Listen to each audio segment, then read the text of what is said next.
Hello members, this is Aman from Apmo stocks.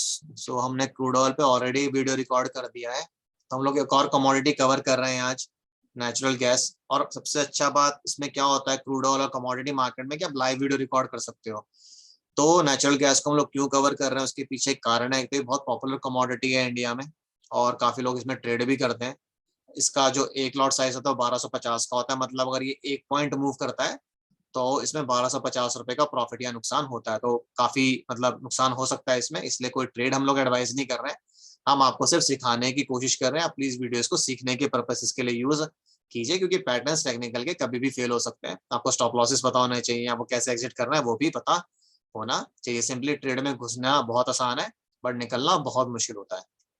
तो हम क्यों डिस्कस कर रहे हैं, क्योंकि इसमें एक राइजिंग वेज पैटर्न बन रहा है। ये पैटर्न कल आप देख सकते हैं, जो पहली कैंडल थी वो 3:30 बजे 10 मार्च की कैंडल है, और अभी जो कैंडल चल रही है वो 3 बजे वाली कैंडल चल रही है। 30 मिनट का चार्ट है।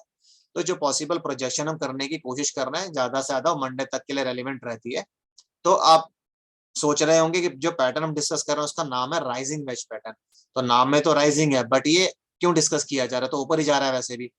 तो टेक्निकल एनालिसिस के हिसाब से राइजिंग वेज पैटर्न एक तरह का रिवर्सल इंडिकेट करता है। मतलब वो ये बोलता है कि हो सकता है कि इस पर्टिकुलर स्टॉक में या कमोडिटी में ट्रेंड चेंज हो जाए आने वाले टाइम में, और ये यहाँ से नीचे गिर जाए। तो राइजिंग वेज का सिग्निफिकेंस क्या है, ये अप ट्रेंड में बनता है, और अगर ये नीचे की तरफ प्राइस तोड़ देता है, मतलब इस लेवल को तोड़ देता है नीचे की तरफ, तो फिर इसमें एक पर्टिकुलर डाउनफॉल आता है जो कि विड्थ के बराबर होता है इस पर्टिकुलर पैटर्न के। तो राइजिंग वेज की जो विड्थ निकल कर आ रही है वो है लगभग लगभग 11 रुपए की।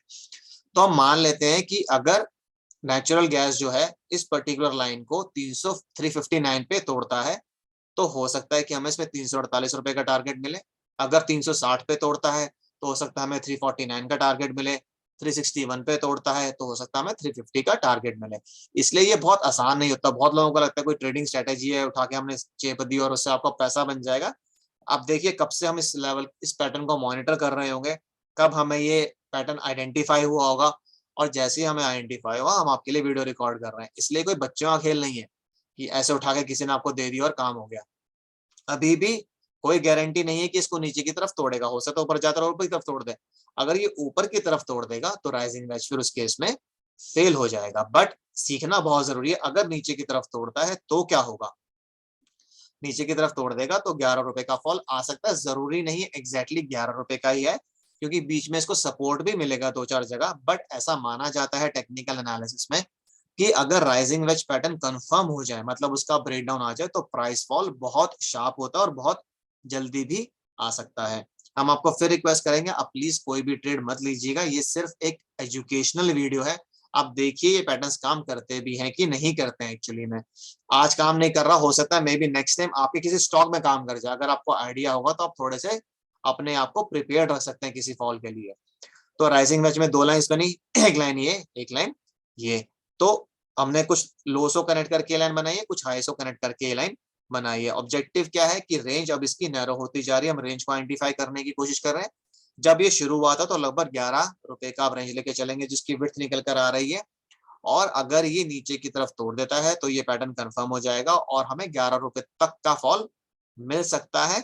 तो हो सकता है 347, 348, 349 तक आज चला जाए या फिर मंडे को चला जाए। पर ये कब होगा, जब ये इस लाइन को तोड़ देगा और कैंडल उसके नीचे रुकनी शुरू हो जाएंगी। तो कंफर्मेशन भी चाहिए होता है, ऐसा नहीं कि कैंडल ने तोड़ा और वापस अंदर घुस गया। इसके नीचे बंद होना भी जरूरी है।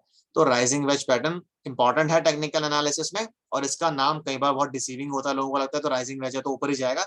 ऐसा नहीं है, ये बनता ट्रेंड में है, बनेगा जब कमोडिटी या स्टॉक राइज हो रहा है। बट इंडिकेट ये रिवर्सल करता है। ये बहुत अच्छी चीज है, बहुत समझने की चीज है। ऐसे ही डाउनवर्ड ट्रेंड में फॉलिंग वेज पैटर्न बनता है जो ये दिखाता है कि ट्रेंड रिवर्स होगा तो स्टॉक या कमोडिटी में ऊपर की तरफ भी मूवमेंट आ सकती है।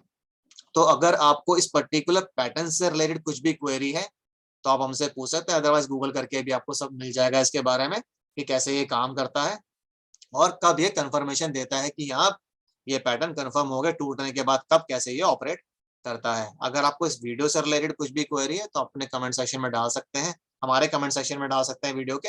हम उसका रिप्लाई करने की कोशिश करेंगे जल्दी से जल्दी। So this is Aman signing off, bye bye, take care. हाँ एक चीज और, अभी 3:07 का टाइम हुआ है और अभी ये वीडियो लाइव रिकॉर्ड हो रहा है, ये अपडेट करना जरूरी था। तो हो सकता है, देखते हैं, हम तो सारा दिन ऑब्जर्व करेंगे कब तोड़ता है कि भी नहीं तोड़ पाएगा। अगर तोड़ देगा तो हम देखेंगे फिर कितना ये गिरता है। तो मैं वीडियो को एंड करूंगा। This is Aman signing off. Bye bye, take care.